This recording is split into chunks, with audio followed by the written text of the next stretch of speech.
জন্মের পর মায়ের কোল আলো করে এসেছিল ছোট্ট রাবেয়া, কিন্তু সেই হাসি মাখা মুখে খুব দ্রুতই নেমে আসে কষ্টের ছায়া। মুখের ডান পাশে ধরা পড়ে বড় একটি টিউমার। সময়ের সঙ্গে সঙ্গে বেড়েছে যন্ত্রণা, হারিয়েছে একটি চোখের দৃষ্টিশক্তিও। তবুও জীবন যুদ্ধের কাছে হার মানেনি কিশোরী রাবেয়া খাতুন। বুক ভরা স্বপ্ন আর অদম্য ইচ্ছা শক্তি নিয়ে এগিয়ে চলেছে সে। রাবেয়া বর্তমানে স্থানীয় একটি বিদ্যালয়ের ১০ম শ্রেণীর শিক্ষার্থী। অন্য সব শিক্ষার্থীর মতো তারও স্বপ্ন লেখাপড়া করে প্রতিষ্ঠিত হওয়া, বাবা মায়ের মুখে হাসি ফোটানো। কিন্তু সেই স্বপ্নের পথ জুড়ে রয়েছে দারিদ্র্য, শারীরিক কষ্ট আর সমাজের নানা কটু কথা। তবুও প্রতিদিন বই খাতা হাতে স্কুলে যায় রাবেয়া।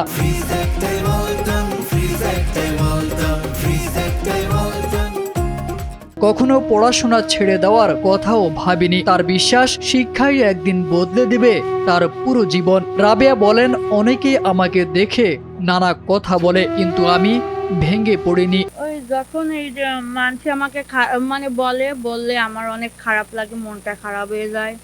মনটা খারাপ হলে তখন বাসায় এসে আম্মুকেও কিছু বলি না। আম্মু বলে, কি হয়েছে তোর, তুই কিছু বলছিস না, খাওয়া দাওয়া করিস না, মনটা খারাপ কেন, এই সমস্ত আম্মু বলে। ওই তখন বান্ধবীর সামনে কান্দা দেয়, তারপর বাড়ির সায় এসে বসে খাটে পড়ে বসে। আমার বান্ধবীটা আমাকে বলতো, তোর দ্বারা আমি আসবো না, তোর সাথে আমি কথা বলবো না, তুই আমার ধারে আসবি না, তোর সাথে আমি তোর সাথে কোনো আমি যোগাযোগ রাখতে চাই না, কেন তো তুই একজন অপয়া, তোর মুখে হয়েছে, কিন্তু তোরে দেখলে আমার ভয় লাগে, যদি আমারও হয়। রাবেয়ার মা রোজিনা বেগম জানান, চিকিৎসকরা উন্নত অস্ত্রোপচারের পরামর্শ দিয়েছেন। এতে প্রায় ৫ থেকে ৭ লক্ষ টাকা লাগবে, যা তাদের পক্ষে জোগাড় করা অসম্ভব। আমার মেয়ে যদি ভালো হইতো তাহলে আনন্দ ফুর্তিটা ভালোভাবে চলতো। আমার স্বামী দিন মজুরি, দিন এনে দিন খাই। আমরা ছেলে মেয়ে 3টে, আমরা 6 জন মানুষ। আমার বাচ্চাদের চিকিৎসা আমরা করতে পারি না, দিন এনে দিন খাই।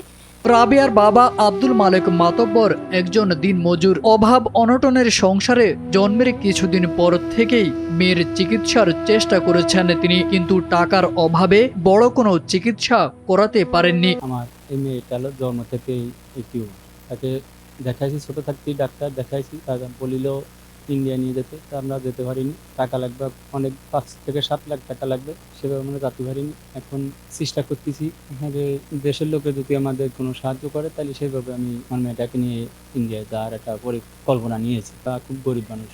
বাগেরহাটের ফকিরহাট উপজেলার পাগলা শ্যামনগর গ্রামের রাবেয়ার পরিবারের আশা, সমাজের বিত্তবান ও মানবিক মানুষ এগিয়ে এলে হয়তো নতুন জীবন ফিরে পাবে রাবেয়া। একটু সহানুভূতি আর সহযোগিতায় হয়তো ফিরিয়ে দিতে পারে তার হারিয়ে যাওয়া হাসি, পূরণ করতে পারে তার স্বপ্নগুলো।